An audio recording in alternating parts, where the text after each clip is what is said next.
Hello everyone. Today, we're exploring a key concept in cell signaling, the phosphoinositol pathway.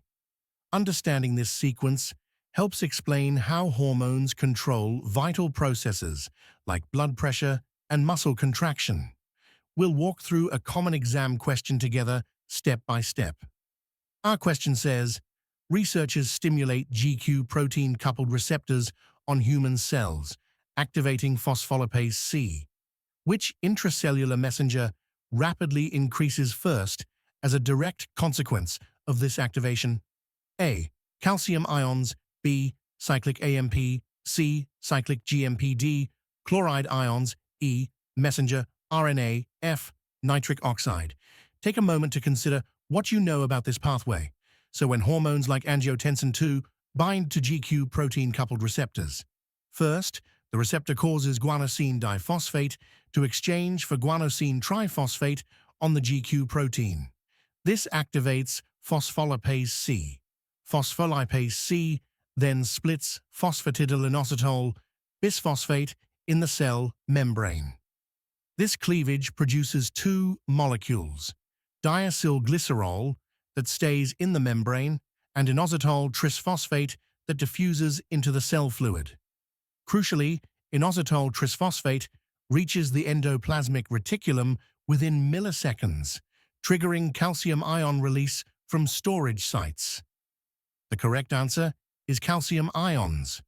While inositol trisphosphate forms immediately after phosphatidylinositol bisphosphate breakdown, it's not listed. Calcium release is the earliest detectable change among the options. Why? Inositol trisphosphate acts as the direct signal. It unlocks calcium stores before diacylglycerol activates protein kinase C or other downstream effects occur. Now let's examine why the other options don't occur first. B and C, cyclic AMP and cyclic GMP increase with adenylate cyclase or guanylate cyclase activation, pathways used by different receptors like beta-adrenergic receptors.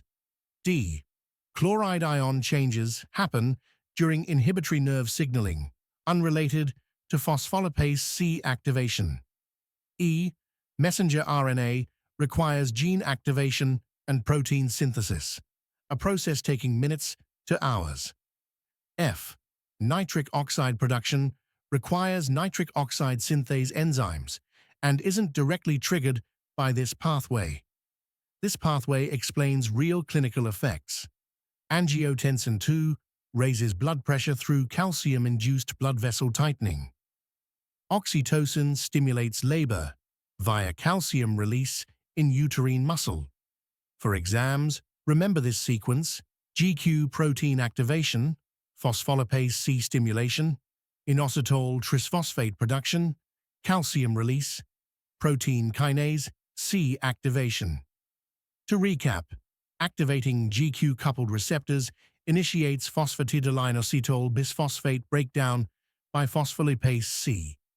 Inositol trisphosphate forms instantly, releasing calcium from the endoplasmic reticulum. Among the choices, calcium ions show the earliest increase. Thank you for joining this exploration of cell signaling. If this clarified how second messengers work, you've strengthened your foundation for medical challenges.